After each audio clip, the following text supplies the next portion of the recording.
Bismillahirrahmanirrahim.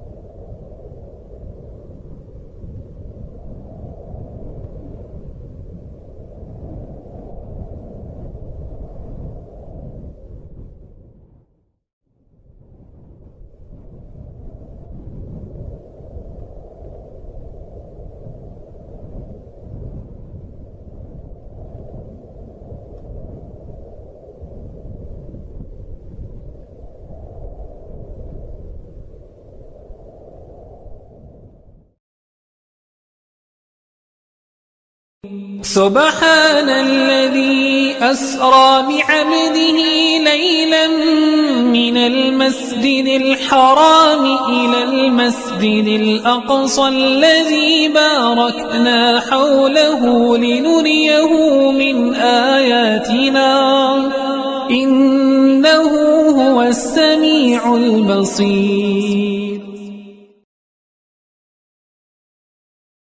Ya, dari Masjidil Haram ke Masjidil Aqsa, ya. Ke Masjidil Aqsa. Apalagi ke ujung dunia sana. Ya. Sidratul Muntaha.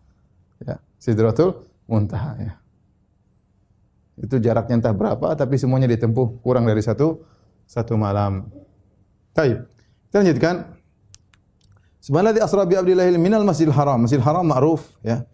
Ilal Masjidil Aqsa. Ke Masjidil Aqsa jelas dibangun oleh Nabi Sulaiman alaihissalam. Ada yang mengatakan Nabi Daud sedang membangunnya, kemudian Nabi diteruskan oleh Nabi Sulaiman, tapi yang terakhir membangun adalah Nabi Sulaiman. Tinggal khilaf apakah dimulai oleh Nabi Daud atau dimulai oleh Nabi Sulaiman alaihissalam. Tapi dalam hadis disebutkan Nabi Sulaiman yang bangun Masjidil Aqsa. Aqsa artinya jauh. Karena benar jarak Masjidil Haram Masjidil Aqsa jauh. Kata Allah, "Alladzi barakna haulahu", yang kami beri berkah. Yang kami berkahi sekitarnya. Yang kami berkahi sekitarnya. Baik. Yang diberkahi cuma sekitarnya. Masjidnya gimana? Kata para ulama, kalau sekitarnya saja diberkahi apalagi masjidnya, ya. Saya ulangi. Yang diberkahi, yang kami berkahi sekitarnya. Haulahu artinya sekitarnya. Kalau sekitar Masjidil Aqsa saja diberkahi apalagi masjidnya itu sendiri tentu lebih diberkahi. Oleh karenanya Allah memilih Syam, Masjidil Aqsa itu daerah Syam sebagai tempat mahbatul wahyu, turunnya wahyu bagi para nabi-nabi terdahulu. Kemudian nabi-nabi Bani Israel banyak juga di sana. Ya, Nabi Ibrahim pernah ke sana, Nabi Musa, Nabi Isa, nabi-nabi banyak sekali. Makanya negeri Syam itu negeri yang berkah dari sisi agama. Kemudian diberkahi juga dari sisi tumbuhan yang berkah, banyak buah-buahan, banyak tumbuh-tumbuhan, subur dan yang lainnya. Ya. Kata Allah, linuriyahu min ayatina, agar kami tampakkan kepadanya, memperlihatkan kepada Nabi sallallahu alaihi wasallam min ayatina, untuk memperlihatkan kepada Nabi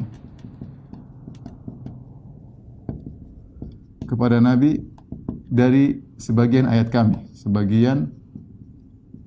ayat-ayat kami.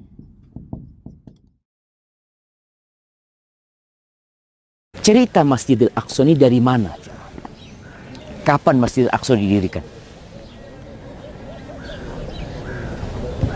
Pada zaman siapa? Nabi Adam. Ya. Ketika Rasulullah SAW ditanya, apa sih rumah tempat ibadah yang pertama kali diletakkan di muka bumi ini? Ka'bah. Inna awwala baitin wudi'a lin-nas lalladzi bi Bakkah. Bakkah itu nama lain untuk kota Mekah. Itu yang pertama. Kemudian yang kedua, Masjidil Aqsa. Kam kana bainahuma? Nabi alaihi salatu wasallam ditanya, berapa antara jarak peletakan Mekah, Ka'bah dan Masjidil Aqsa? Berapa tahun? 40 tahun. Kalau ada mungkin yang membaca bahwasanya yang membangun Masjidil Aqsa adalah Nabi Sulaiman.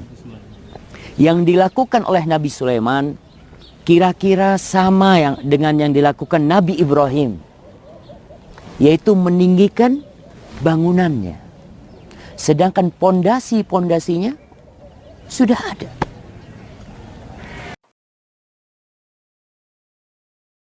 keutamaan Palestina sendiri dan keutamaan Masjidil Aqsa.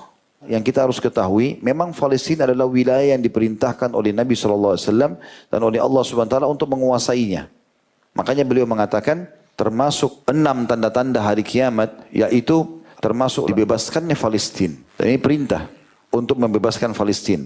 Dan Allah SWT menyebutkan banyak sekali kelebihan Palestina. Di antaranya negeri yang penuh dengan berkah. Allah sebutkan dalam surah Isra, surah 17 ayat 1. Ya.